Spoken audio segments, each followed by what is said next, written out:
저는 오늘 요한복음 3장 16절 본문을 가지고 기독교 복음의 핵심인 구원에 대해서 조금 더 깊이 있게 함께 살펴보려고 합니다. 우리 장로교회는 다른 교단과 달리 아주 독특하고 중요한 교리가 하나 있는데요. 그 교리는 구원협약이라고 하는 교리입니다. 이 구원협약이라는 교리는 적어도 한 정립될 때까지 한 500년간의 그 신학적인 성경적인 논의를 걸친 그런 아주 역사가 있는 내용이기도 합니다.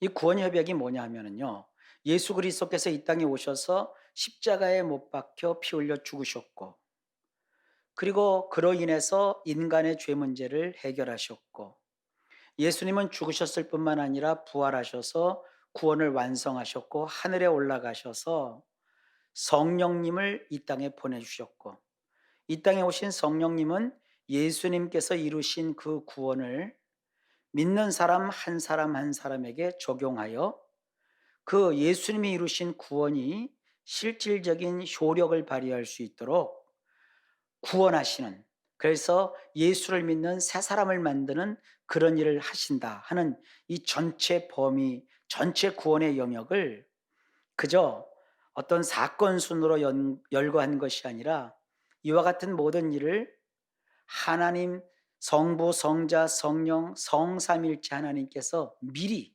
그 전에 서로 협약하셔서 이와 같은 결과를 이루어낸 것이다 하는, 조금 어렵기도 하고 복잡하기도 하지만 아주 분명한 교리입니다. 자, 이 속으로 좀 들어가 보겠습니다. 지구 인간의 시간이 아니라 창세 전이라고 불리는 하나님의 시간에 하늘에서 성부, 성자, 성령 하나님이 한자리에 모여 진지한 결정을 하십니다.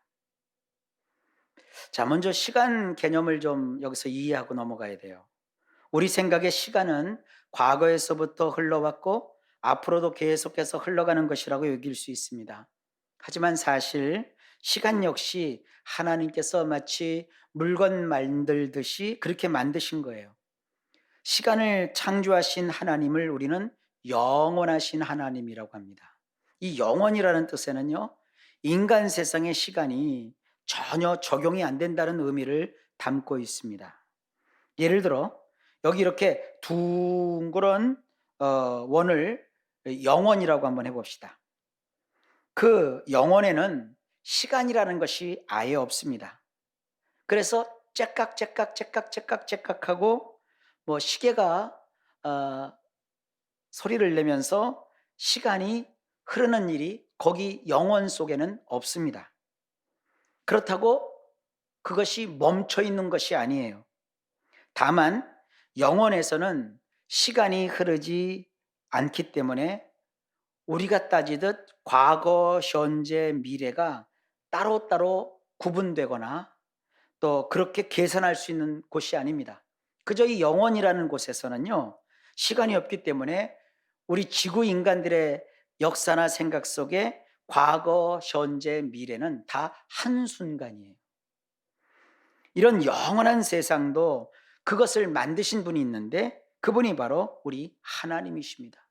하나님은 이 영원이라는 것에 갇혀 계신 분도 아니고 시간이라는 흐름 속에 들어가셔서 거기에 얽매이시는 분도 아닙니다. 시간도 그렇고 조금 전에 그 알쏭달쏭하고 신비한 영원이라는 세상도 하나님이 만드신 거예요. 그러면 우리가 생각할 때 하나님을 누가 만들었는가? 이게 논리학에서는요, 맞지 않는 얘기예요. 하나님을 만든 분이 없고 하나님은 스스로 계신 분이시기 때문에 그분을 스스로 계시다, 처음이시다, 그분이 시작이다, 그런 의미에서 신 또는 하나님 혹은 God, 엘로힘 뭐 이렇게 표현하는 거예요. 이런 하나님을 우리는 그저 창조주라는 말 외에는 달리 인간의 언어로, 인간의 사상으로 표현할 길이 없습니다. 영원을 마치 집처럼 만드시고 그 집안에 들어오셔서 거하시는 하나님은 그 존재하는 방식이 가히 우리의 인간의 지혜로는 완벽하게 이해할 수 없습니다. 하나님이 하나님 자신을 인간이 알 수 있도록 이렇게 드러내 보여주시는 것을 우리는 계시라고 합니다. 그래서 하나님께서 이 드러내서 보여주신 계시하신 그 부분 안에서만 하나님을 알 수 있지, 계시하지 않은 것에 대해서는 우리가 상상을 할 뿐이지만 하나님이 도대체 어떤 분이시고 영원이라는 것이 어떤 것이고 또 스스로 존재한다는 것이 어떤 의미인지 우리는 알 길이 없습니다. 다만 성경을 통해서 하나님이 스스로 드러내 주신 하나님의 존재 방식은요, 삼위일체라는 방식입니다. 한 하나님이 계신데 그 한 하나님 안에 성부와 성자와 성령이 계신 거예요. 분명히 인간의 셈으로 세어보면 성부, 성자, 성령 셋인데 셋이 아니라 하나라는 거예요. 이것을 어떻게 표현해야 될지 성경학자들이 인간 역사 속에서 근 500여 년간 고심하고 고심하여 내놓은 답은 의외로 아주 단순합니다. 하나님이라는 이 한 본질 안에 성부, 성자, 성령 이렇게 세 위격, 신격, 영어로는 그냥 person이라고 해요. 이걸 인격이라고 하면 안 됩니다. 사람이 표현할 수 있는 사람 속에 있는 그런 인격과 다른 것이기 때문에 이것을 우리말로는 신격 혹은 위격이라고 표현을 해요. 다시 말해 이것을 삼위라고 합니다. 성부, 성자, 성령은 그런데 각각 고유한 성격, 고유한 속성이라고 합니다. 이런 속성을 가지고 계시며 또 성부, 성자, 성령께서 하시는 일이 각각 다르십니다. 하지만 또한 서로 동시에 함께 교통하고 교제하십니다. 서로 통하고 서로 화목한 가운데 서로가 교류하신다는 뜻이에요. 이 말뜻을 잘 이해하지 못한 기독교 이단들이 있어요. 크게 두 부류이거든요. 하나는 삼신론자들인데 이들은 성부, 성자, 성령은 따로따로 계신 세 분의 신이다. 하나님은 하나가 아니라 셋이다. 이렇게 주장하면서 이단이 된 자들이고요. 또 다른 하나는 양태론자들인데 참 이 양태론자들이 애매합니다. 하나님은 한 분이지만 그 한 분이 경우에 따라서 변화가 되는 거예요. 양태라는 것은 여러 가지 모습으로 변화를 하는 거예요. 가변적이라는 거죠. 그래서 어떤 때는 성부도 되시고 어떤 때는 성자도 되시고 어떤 때는 성령도 되시는 거예요. 그러니까 마치 한 하나님인데 그때그때마다 가면을 바꿔 쓰는, 이렇게 가변하는 분으로 여기는 거죠. 이게 잘못된 양태론자들의 주장입니다. 그래서 이 양태론 이단자들이 가장 많이 쓰는 예화는 이런 거예요. 나는 하나인데 경우에 따라서 나는 나의 부모님에게는 자식이고 나의 아내에게는 내가 남편이고 나의 자식들에게는 내가 아빠라는 식이에요. 이게 왜 문제냐, 왜 틀렸느냐 하면 삼위일체 하나님은 비록 한 분이시지만 성부, 성자, 성령이 각각 독특한 속성을 가진 상태에서 각 하나님께서 하시는 일이 다르시고 또한 그 하나님 성부, 성자, 성령께서는 서로 교통하고 교제하시거든요. 하지만 양태론에 따르면 내가 비록 어떤 때는 자식이고 어떤 때는 아비고 어떤 때는 남편이지만 내가 다중인격자도 아닌데 어떻게 내 안에서 나라는 자식과 나라는 아비와 나라는 남편이 동시에 서로 주고받거니 하면서 교통하고 교제할 수 있습니까? 그러니 삼위일체 교리는요, 따지고 들어가면 너무너무 복잡하고 풀리질 않아요. 성경에 정통하다는 자들도 대를 이어서 500년 넘게 이 삼위일체 논쟁을 벌였거든요. 그러니까 여러분들이 이 삼위일체에 대해서 고심에 빠지면 앞으로 한 500년은 고심하셔야 돼요. 우리는 학자가 아니기 때문에 500년이 뭡니까? 한 5,000년이 걸려도 이 풀 길이 없는 그런 아주 어려운 상황입니다. 왜냐하면 이 자체가 어려워서가 아니라 우리가 실상을 볼 수 있는, 실상을 이렇게 깨달을 수 있는 그런 상황이 아니라, 인간은 지식에 있어서도 깨달음에 있어서도 또 이것을 조사하고 연구하는 이 모든 일에 있어서 또 우리가 한계가 있는 거예요. 인간이라는 유한한 인간에게는 이 알 수 있는 범위가 정해져 있거든요. 삼위일체는 인간의 지식을 넘어선 부분이거든요. 그래서 이 삼위일체 교리는요, 그냥 따질 것이 아니라 확정하여 손댈 것이 없는 기독교 교리로 믿는 것이 필요합니다. 설명하려고 할 필요도 없고, 왜 그러냐고 자꾸 의문을 가질 필요도 없어요. 한 분이라는 하나님, 한 분 하나님이라는 이 한 하나님이라는 본질 속에 성부, 성자, 성령님이 계시고, 성부, 성자, 성령은 각각 독특한 지위에서, 독특한 위격에서 서로 상호간에 교통하고 교제하십니다. 성부와 성자, 그리고 성자와 성령, 성부와 또 성령, 이렇게 서로 삼위일체 하나님이 서로 교통하고 교제하신다. 이렇게 그냥 믿으면 돼요. 이런 이해하기 어려운 부분을 억지로 풀려고 하면 삼신론이나 양태론자들과 같은 이단이 됩니다. 그러니 바울이 말한 대로 하면 돼요. 고린도전서 13장 12절에 우리가 지금은 거울로 보는 것 같이 심히 하나 그때에는 얼굴과 얼굴을 대하여 볼 것이요 지금은 내가 부분적으로 하나 그때에는 주께서 나를 아신 것 같이 내가 온전히 알리라. 그때 그날 우리가 주님 앞에 가면 주님을 우리가 직접 보잖아요. 성부, 성자, 성령 하나님, 이래서 이게 삼위일체구나. 그때 분명히 알게 된다는 거예요. 나중 가면 알게 될 이 일을 지금 사서 고생할 필요가 없는 거예요. 그저 성경이 밝혀준 대로 하나님은 아버지 하나님, 성부 하나님, 아들 하나님, 예수님, 그리고 영으로 계신 성령 하나님, 이렇게 성부, 성자, 성령 하나님 각각 계시지 않고 이 성부, 성자, 성령 하나님이 한 하나님이시다. 우리는 이 한 하나님을 믿는다. 이 성삼위일체 하나님을 믿는다. 이렇게 정리하시면 분명해집니다. 자, 이 하나님 사이에 어떤 일이 있었는지 오늘 우리가 살펴볼 내용이 바로 그거예요. 요한복음 5장 26절입니다. 아버지께서 자기 속에 생명이 있음 같이 아들에게도 생명을 주어 그 속에 있게 하셨고 그랬어요. 자, 여기 아버지라는 것은 성부 하나님을 가리키는 거거든요. 성부 하나님 속에 뭐가 있느냐? 생명이 있대요. 생명.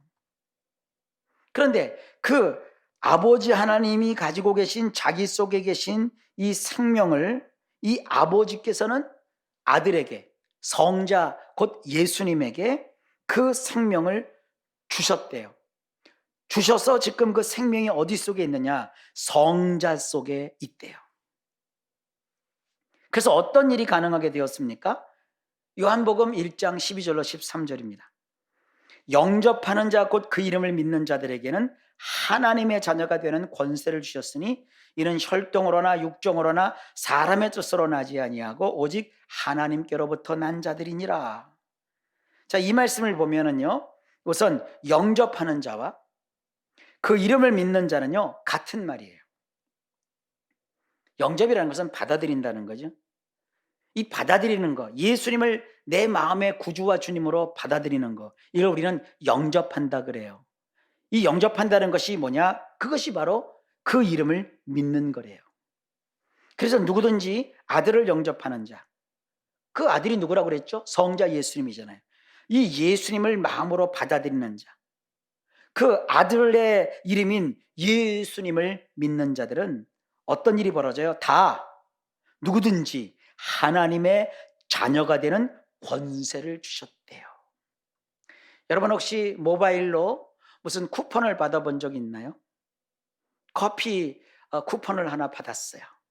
그러면 그것은 커피를 내가 한 잔 대접받은 것과 똑같은 거예요. 왜냐면 그 쿠폰은요, 그 매장에 가서 그 쿠폰을 내밀면 그 쿠폰에 명시된 그 커피를 그대로 매장에서 군소리 없이 내줘요.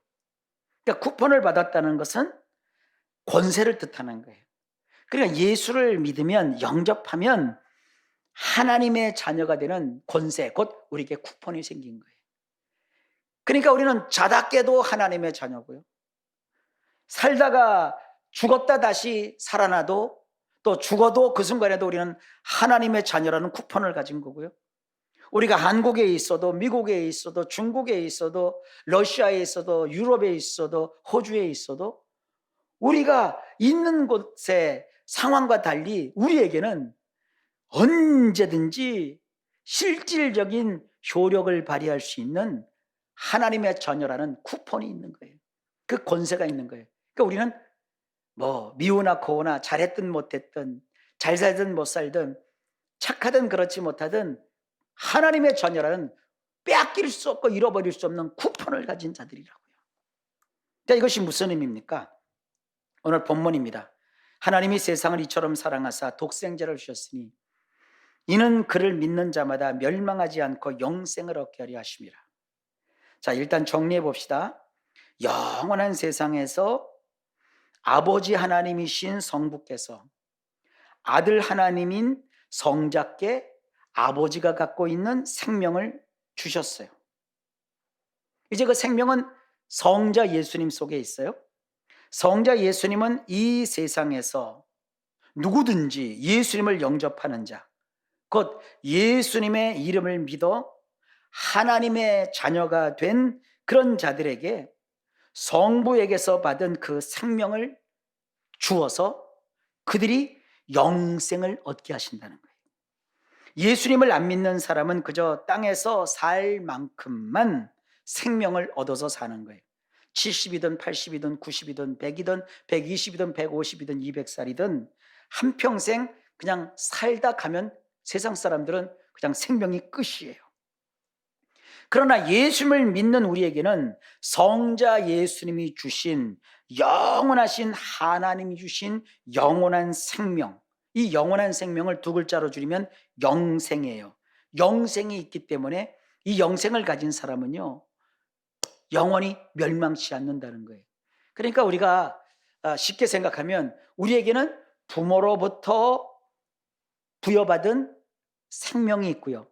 이 생명은 길어봤자 100살, 좀 더 길어봤자 120살. 과학이 발달해서 줄기세포를 통하여 유전적인 어떠한 것을 통해서 우리가 생명을 연장해 봤자 뭐 한 150살, 200살. 무드셀라 같은 경우는 969살, 1000년을 가까이 살았죠. 그걸로 끝이에요. 그런데 우리 속에 또 하나의 생명이 있어요. 이 생명은 부모로부터 얻는 게 아니라 예수 그리스도께서 믿는 자에게 아버지께서 받아서 주신 그 생명이 있는데, 그 생명은 그냥 생명이 아니라 영원한 세상에서 온 생명. 시간과 이러한 흐름, 그 시계에 째깍째깍째깍 하는 이런 것에 얽매이지 않는 영원한 세상을 만든 영원에 계신 그 하나님께서 가진 생명을 예수님께 주셨고, 예수님이 그 아버지께 받은 생명을 우리에게 주셔서 우리 속에 있는 그 영생이라는 생명이 쿠폰이 되어 우리 속에 있는 거예요. 그래서 사는 날 동안에 그 영원한 생명을 가진 사람은요, 영원한 생명을 가진 사람답게 살만 나는 인생을 사는 것이고요.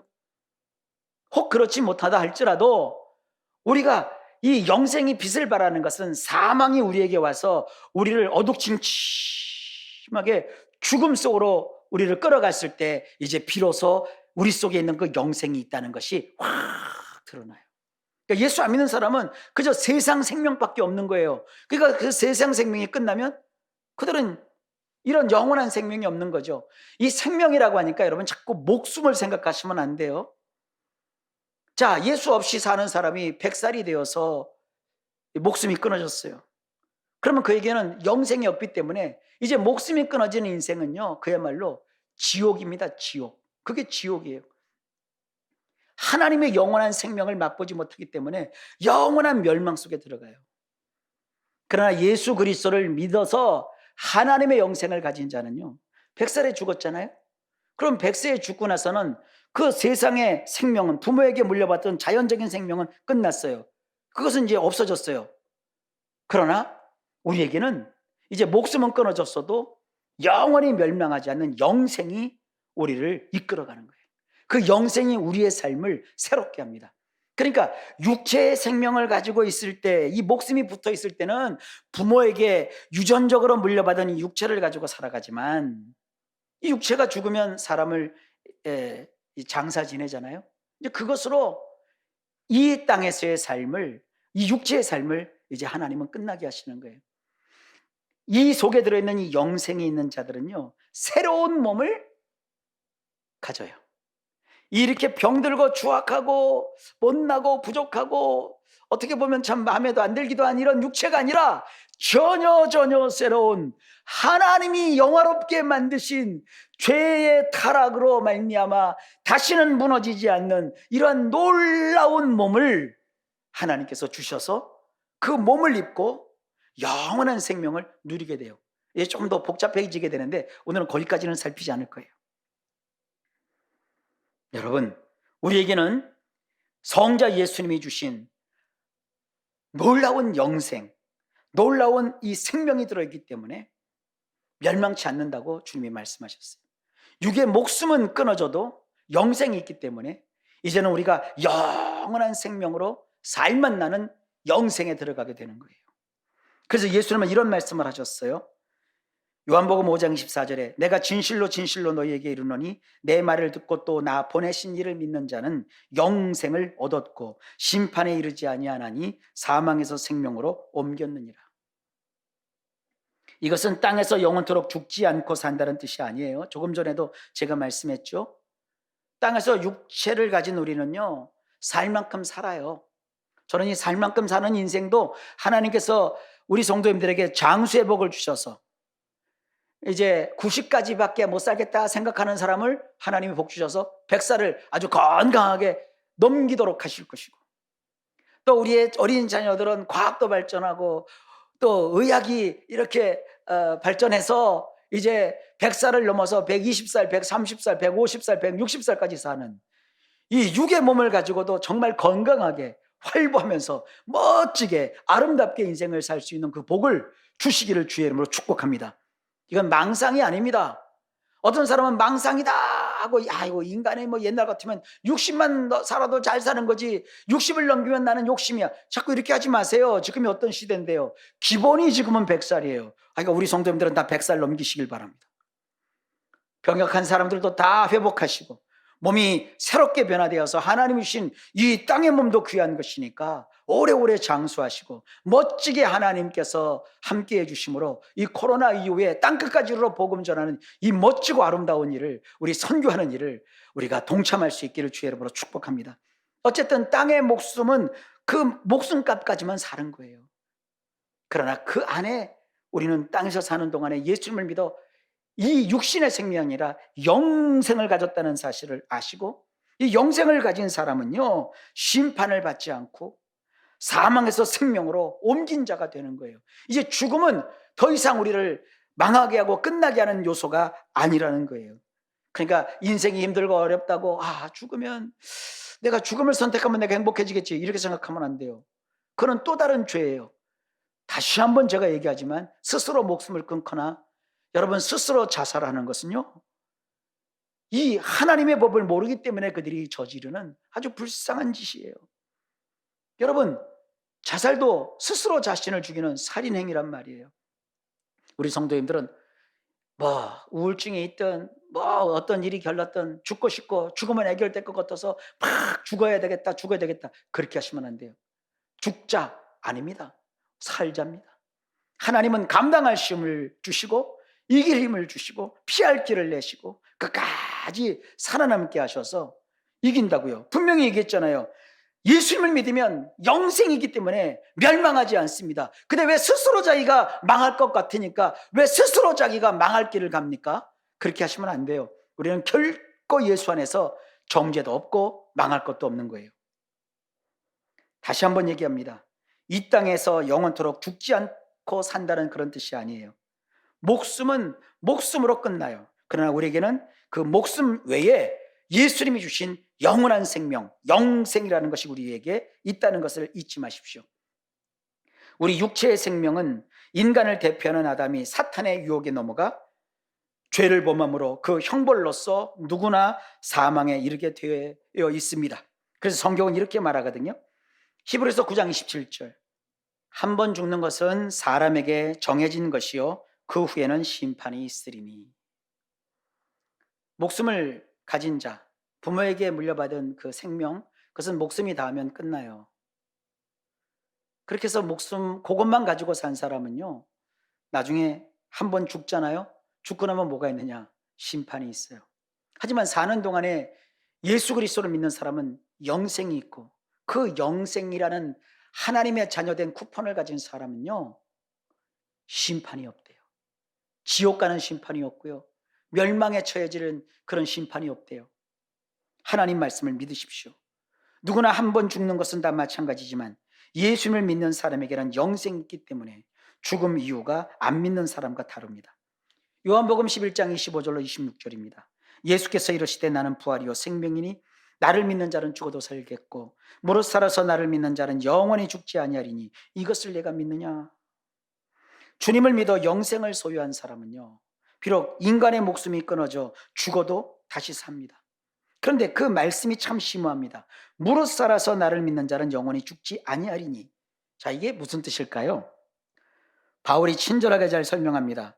고린도전서 15장 51절 53절인데요. 보라 내가 너희에게 비밀을 말하노니 우리가 다 잠잘 것이 아니요 마지막 나팔에 순식간에 호련이 다 변화되리니 나팔 소리가 나매 죽은 자들이 썩지 아니할 것으로 다시 살아나고 우리도 변화되리라. 이 썩을 것이 반드시 썩지 아니할 것을 입겠고 이 죽을 것이 죽지 아니함을 입으리로다. 아멘. 바울은 우리만 아는 비밀을 말한다고 이야기합니다. 세상 사람은요, 사람이 죽으면 죽었다고 말하지만 바울은 우리가 죽는 것을 죽었다고 말하지 않고 잠잔다라고 표현을 합니다. 그리고 여기 마지막 나팔이라고 했는데 이것은 우리 예수님이 장차 다시 오시는 그 재림의 날을 의미합니다. 그때 어떤 일이 벌어집니까? 순식간에 홀연히 다 변화한다고 말합니다. 자, 순식간에 홀연히 변화한다. 이 대목을 보면 원어로는 한 글자예요. 알라소라는 단어인데요. 이 알라소라는 단어를 매우 강조해서 그냥 우리 성경을 번역하는 분이 순식간에 홀연히 변화한다라고 이렇게 의미를 덧붙여서 번역한 것이에요. 이것은요, 자던 모습 그대로 우리가 죽었다가 혹은 자다가 일어나는 것처럼 죽은 모습 그대로 일어나는 것이 아니라 이 모양에서 저 모양으로 완전히 싹 다 바뀌는 것을 뜻해요. 그러니까 여러분, 사람이 무슨 수의를 뭘 입느냐 그 중요한 거 아니에요. 그 입은 채로 살아나면 그게 무시무시한 일이지 그게 무슨 부활입니까? 그런 거 아무런 상관이 없어요. 또 뭐 그냥 땅에 잘 안치해서 모시든 아니면 또 급히 화장을 해서 모시든 그런 아무런 의미가 없어요.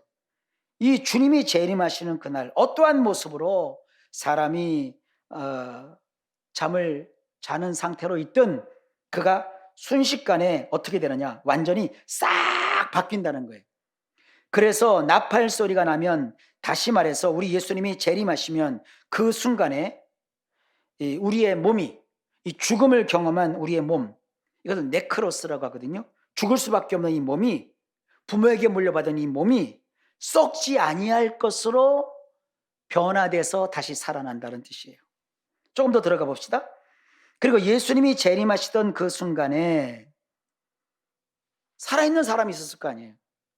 살아있는 사람도 역시 알라소, 완전히 싹 다 변화한다는 거예요. 그러니까 예수님이 재림하시면 두 가지 큰 알라소, 엄청난 변화가 일어나는데, 예수님이 재림하시기 전에 죽었다, 다시 말해서 잠들었다, 이 사람은 무덤에 있는데 무덤에 들어간 그 상태대로 다시 깨어나는 게 아니라 알라소, 완전히 새로운 어떤 모습으로 변화되어서 거기서 다시 살아나고요.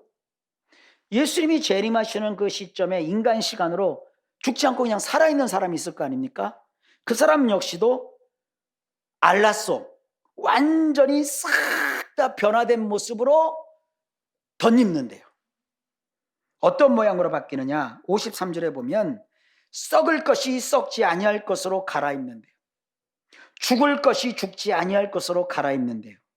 중요한 것은 우리가 사느냐 죽느냐가 아닙니다. 중요한 것은 우리가 정말 이 땅에 사는 동안 예수님, 곧 하나님의 아들을 믿어서 그 속에 영생을 가지느냐 안 가지느냐 그겁니다. 성경은 이렇게 말합니다.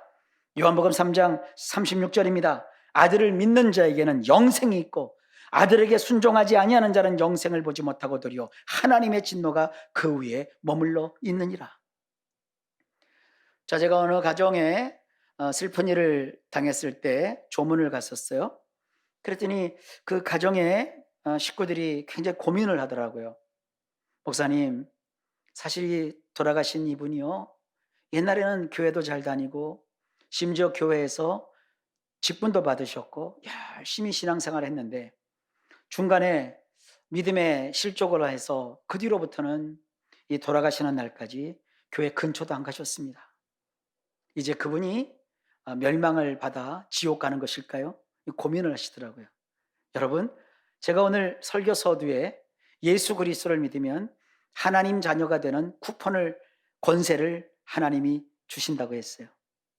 그러니까 어떤 분이 지금 현재 교회를 잘 다니든 안 다니든 믿음을 가지든 안 가지든 그건 그 사람의 일이에요. 그 사람의 행위예요. 그 행위는 그 행위대로 하나님 앞에 가서 하나님 앞에 하나님께서 어떻게 하시는지 하나님의 처분을 받으면 돼요.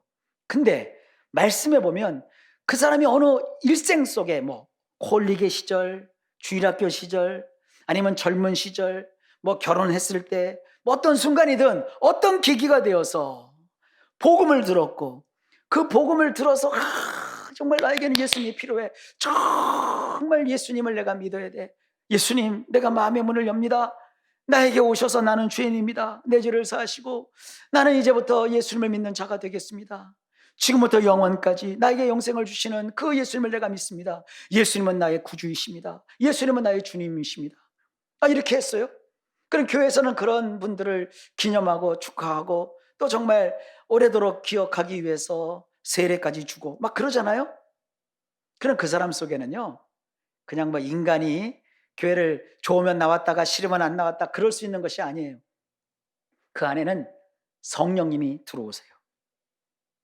그러니까 그분이 신앙생활을 잘하고 성도답게 살면 성령께서 같이 기뻐하시지만 그 사람이 막 타락하고 교회도 안 나가고 실족하고 그러면 성령께서는 떠나가시는 게 아니라 일평생 탄식하세요.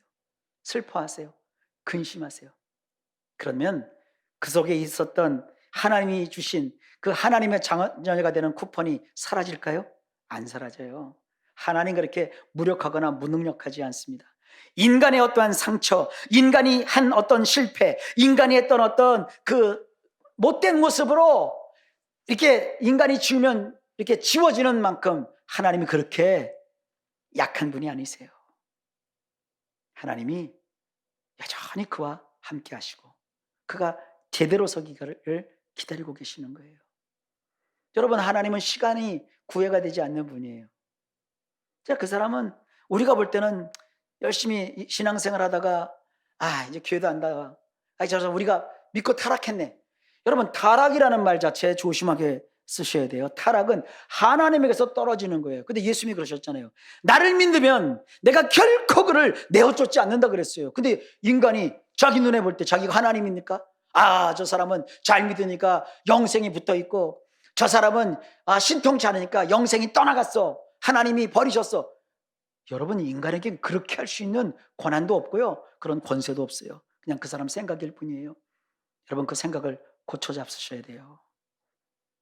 그래서 그 망자의 그 죽음을 놓고 그 사랑하던 사람의 죽음 앞에서 구원 때문에 오열을 금치 못한 그분에게 제가 얘기합니다. 걱정하지 마세요. 하나님이 그 영혼을 받으셨습니다.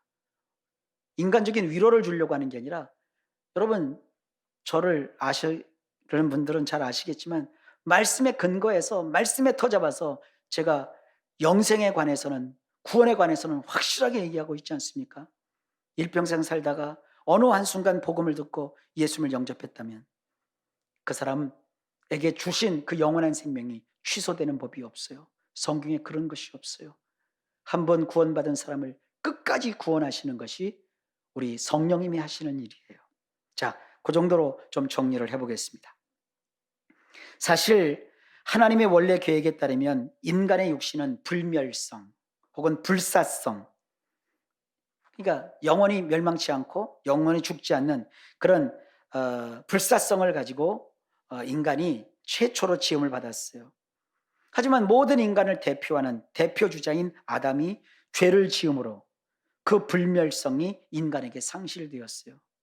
이건 마치 우리나라 축구 대표팀이 다른 나라와 월드컵 그 경기에서 접전을 벌여 가지고 이기면 우리 팀이 이긴 거고 내가 운동한 건 아니잖아요. 나는 응원만 했잖아요. 우리 대표 주자가 가서 이기면 내가 이긴 것처럼 우리가 좋아하는 거와 똑같은 거예요. 아담은 대표성을 갖는 거예요. 아담은 그저 여러 사람 중에 한 사람이 아니에요. 아담이라는 말 자체가요, 풀었으면 사람이라는 뜻이거든요. 온 인류, 황인종, 백인종, 흑인종 할 것 없이, 남성, 여성 할 것 없이 모든 인류를 총괄해서 우리는 다 사람, 인간 그러잖아요. 사람, 인간이라는 말뜻 자체가 바로 아담이라는 거예요. 아담은 남성이에요. 그럼 여성은 어떻게 만드셨나요? 여성 역시 그 남성, 그 아담에게서 나왔잖아요. 아담의 갈비뼈를 취해서 하나님께서 여성을 살로 채워 만드셨다고 했잖아요. 그 아담은 남성이든 여성이든 과거, 현재, 미래 모든 인류를 대표하는 대표성을 가졌어요. 근데 그 아담이 죄를 범함으로 온 인류가, 아담의 허리춤에 있던 온 인류가 다 불멸성, 불사성을 잃어버렸어요. 창세기 2장 17절입니다. 선악을 알게 하는 나무의 실과는, 나무의 열매는 먹지 말라. 내가 먹는 날에는 반드시 죽으리라 하시니라. 죽는 거예요, 인간은.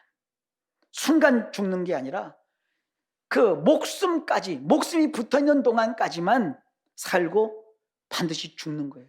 그러니까 인간에게 하나님이 걷어간 게 뭐냐? 하나님이 주신 이 불멸성, 불사성의 그 영원한 생명을 하나님이 아담이 범죄하는 순간 그에게서 걷어가신 거예요. 자, 이제 구분이 되시죠? 목숨은 붙어 있어도 사는 게 아니에요. 목숨 붙어 있는 동안만, 자연적인 그 생명만, 수명만 그가 사는 거예요. 그 다음엔 하나님과 무관하게 된 거예요. 인간을 구성하는 아주 중요한 두 가지 요소가 있어요. 하나는 생명이고 하나는 육체입니다. 예수님이 이 두 요소에 대해서 아주 깔끔하게 이렇게 말씀하셨어요. 요한복음 6장 54절입니다. 내 살을 먹고 내 피를 마시는 자는 영생을 가졌고 마지막 날에 내가 그를 다시 살리리니. 보세요. 생명에 관한 것은요, 예수님의 살을 먹고 예수님의 피를 마시게 함으로써 해결했어요. 여러분이 영원한 생명을 얻으려면요, 예수님의 피를 마시고 예수님의 살을 먹어야 돼요. 아, 우리가 식인종인가요? 그런 의미가 아니에요. 예수님의 살과 예수님의 피라는 것은요, 믿음을 의미하는 거예요. 예수님을 꼭 우리가 믿어야 돼요. 그래야 우리가 생명을 얻어요. 그래서 아담이 잃어버렸던 이 영생, 불사성, 불멸성을 소유한 자가 되어요. 그리고 육체에 관해서는요, 예수님이 마지막 날에, 곧 예수님이 재림하시는 그날에 내가 그를 다시 살린다고 약속을 했어요. 그러니까 성경은 육체와 육체 속에 들어있는 생명을 이렇게 구분하는데, 생명은 예수님을 먹고 마셔야 얻게 되고요, 이 육체에는요, 예수님이 재림하시는 그날 내가 사는 게 아니라 예수님이 오셔서 우리를 살려내신대요. 그러니 현재 우리는 이 땅에서 예수님을 믿음으로써 우리에게 예수님이 주신 이 영생이 있음을 알아야 합니다. 그리고 영생이 우리 속에 있기에 주님이 재림하시는 그날 죽은 자는 다시 살고 무릇 살아서 그 당시에 있는 자들은 죽음을 보지 않고 완전한 알라소, 죽은 자, 잠자던 자도 알라소 변화가 되고요, 또 이 죽지 않고 살아있는 그 사람도 동시에 알라소, 완전히 변화가 되는 거예요. 죽은 몸이 다시는 죽지 않을 몸을, 옷을 입었고 썩을 것이 다시는 썩지 아니할 것으로 바뀌는 일이 벌어지는 거예요. 예수 안 믿는 사람들은 해당 안 돼요. 그래서 이 땅에 사는 동안 예수님을 여러분 반드시 믿어야 합니다. 믿느냐 안 믿느냐는 교회에 다니느냐 안 다니느냐 문제가 아니에요. 영원한 하나님이 주시는 영원한 생명을 가졌느냐 안 가졌느냐의 문제입니다. 예수를 믿으면 영생, 영원한 생명 어떻게 얻은 것이요? 성부께서 성자에게 주셨고 성자께서 우리에게 주시는 그 영생을 이 세상 사는 동안 우리가 받는 거예요. 그리고 아담 때문에 잃었던 그 불멸성은 마지막 날, 곧 예수님이 다시 오시는 날, 예수님의 재림 때에 우리가 다시 살아나면서 우리 속에서 발휘되는 거예요. 하나님은 우리 중에 단 한 사람도 멸망받기를 원치 않습니다. 성경이 분명히 말하거든요. 오직 주께서는 너희를 대하여 오래 참으사 아무도 멸망하지 아니하고 다 회개하기에 이르기를 원하시느니라. 그래서 이 회개도요, 그저 콧물 흘리고 눈물을 흘리고 뭐 잘못했습니다 이렇게 하는 게 아니에요. 이게 메타노이아라는 단어인데요, 그냥 번역을 우리가 돌이킬 외 고칠 게라고 번역한 것뿐이에요. 이 메타노이아는요 그런 게 아니에요. 방향을 바꾼다는 거예요. 뭘 고친다는 게 아니라 가는 방향을 완전히 틀어버리는 거예요. 생각하는 방식을 달리 고쳐잡는 거예요. 성경은 이렇게 촉구합니다. 시편 95편 6절로 7절입니다. 오라 우리가 굽혀 경배하며 우리를 지으신 여호와 앞에 무릎을 꿇자. 그는 우리의 하나님이시오 우리는 그가 기르시는 백성이니 그의 손이 돌보시는 양이기 때문이라. 이사야 55장 1절로 2절입니다. 오라 너희 모든 목마른 자들아 물로 나오라. 돈 없는 자도 오라. 오라 너희는 와서 사 먹되 돈 없이 값 없이 와서 포도주와 젖을 사라. 너희가 어찌하여 양식이 아닌 것을 위하여 은을 달아주며 배부르게 하지 못할 것을 위하여 수고하느냐. 내게 듣고 들을지어다. 그리하면 너희가 좋은 것을 먹을 것이며 너희 자신들이 기름진 것으로 즐거움을 얻으리라. 세상살이 하느라 얼마나 고생이 많고 수고가 많으십니까? 지쳐 목마르지 않습니까? 그런 우리에게 주님이 말씀합니다. 오라. 여기 생명의 물이 있으니 이 물로 나아오라. 돈이 없어도 괜찮다. 그냥 와서 공짜로 사서 먹어라. 돈 없이 값 없이 와서 내가 마련한 이 포도주와 젖을 사서 먹고 마셔라. 그냥 무료로 퍼주겠다는 그런 말씀입니다. 돈이 좋기는 하지만 그것이 우리가 먹을 양식은 아닙니다. 은과 보화와 명예가 좋기는 하지만 그것으로 인생이 절대 배불러지지 않습니다. 진정 좋은 것을 먹고 기름진 것으로 즐거움을 얻으려면 반드시 주님께 나와서 주님께 듣고 또 들어야 합니다. 주님의 호소하시는 이 간절한 외침에 아멘 주여 내가 여기 있습니다. 나를 불쌍히 여겨 주십시오 라고 응답하는 자가 진정한 복을 가진 자입니다. 성경은 이렇게 선포합니다. 너희는 여호와를 만날 만한 때에 찾으라. 가까이 계실 때에 그를 부르라. 악인은 그 길을, 불의한 자는 그의 생각을 버리고 여호와께로 돌아오라. 그리하면 그가 긍휼히 여기시리라. 우리 하나님께로 돌아오라. 그가 너그럽게 용서하시리라. 이 구원의 문은 넓게 열려 있지만 항상 열려 있지는 않습니다. 이 구원의 문이 닫힐 날이 옵니다. 그러니 여호와를 만날 만한 이때에 여호와를 찾아야 합니다. 지금이 바로 그때입니다. 지금처럼 가까이 계실 때에 그를 불러야 합니다.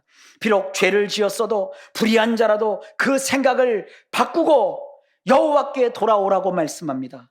그리하면 그가 긍휼히 여기신다고 하십니다. 여호와께로 돌아오면 그가 너그럽게 용서하신다고 합니다. 어디 그것뿐입니까? 너희는 기쁨으로 나아가며 평안히 인도함을 받을 것이요 산들과 언덕들이 너희 앞에서 노래를 바라고 들의 모든 나무가 손뼉을 칠 것이며 잣나무는 가시나무를 대신하여 나며 화석류는 찔레를 대신하여 날 것이라. 이 시간 아직까지 예수님을 마음의 구주로 영접하지 않은 분이 계시다면 영접하시기 바랍니다. 어렵지 않습니다. 여러분, 예수님은 인격자이십니다. 그래서 내가 요청하면, 내가 요구하면 그 목소리를 귀 기울여 들으십니다. 그리고 내가 진심으로 원하면 그대로 받아들여 주십니다. 예수님, 하나님 아버지가 영원한 세상에서 예수님에게 생명을 넘겨주셨고 예수님은 그 생명을 오늘 이 시간 예수님으로 믿기로 한 나에게도 주어 나도 영원한 생명인 그 영생을 얻게 하신다는 것을 알았습니다. 이 영생을 가진 나는 비록 땅에서 죽더라도 이제 죽는 것이 아니라 자는 것이고 예수님이 다시 오시는 그날 내 육신은 잠에서 깨어나 전혀 새로운 몸으로 싹 다 바뀐 몸으로 다시 살아날 것이고, 만일 내가 사는 날 동안 예수님이 다시 오신다면 나는 산 채로 새로운 몸으로 옷 입어 영원히 산다는 이 진리를 깨달았습니다. 그리고 영생을 얻은 나는 그 순간부터 즉시 하나님의 자녀가 된다는 것도 알았습니다. 이제 주님께 나왔으니 나도 주님 주신 물로 목마른 갈증이 해소되게 하시고 주님 주신 좋은 것으로 먹으며 기름진 것으로 즐거움을 얻게 해주십시오. 그러면 됩니다. 이 복음을 듣고 예수님을 구주로 이미 영접한 우리 사랑하는 성도님들은 이번 한 주간 나를 구원하여 주신 주님, 나에게 영원한 생명 곧 영생을 주어 소유하게 하신 하나님, 하나님을 아빠라 부를 수 있는 하나님의 자녀가 되는 권세를 주신 주님께 내내 감사하며 사시기를 바랍니다. 그리고 이 복음을 누군가에게 전하는 성도님들이 되십시오. 하나님을 사랑하며 한 주간을 지내시기 바랍니다. 주님은 이렇게 당부하십니다. 새 계명을 너희에게 주노니 서로 사랑하라. 내가 너희를 사랑한 것 같이 너희도 서로 사랑하라. 너희가 서로 사랑하면 이로써 모든 사람이 너희가 내 제자인 줄 알리라. 기도합니다. 하나님 아버지, 오늘 예수님을 다 영접하는 또 한 번의 기회를 주셔서 감사합니다. 믿는 자들에겐 더 큰 믿음을 주시고 오늘 예수님을 영접한 분들에게는 하나님의 자녀가 되는 쿠폰, 하나님의 자녀가 되는 권세를 받았음을 저들이 알고 기뻐하며 주의 영광 속에 거할 수 있도록 도와주옵소서. 예수님 이름으로 간절히 기도하옵나이다. 아멘.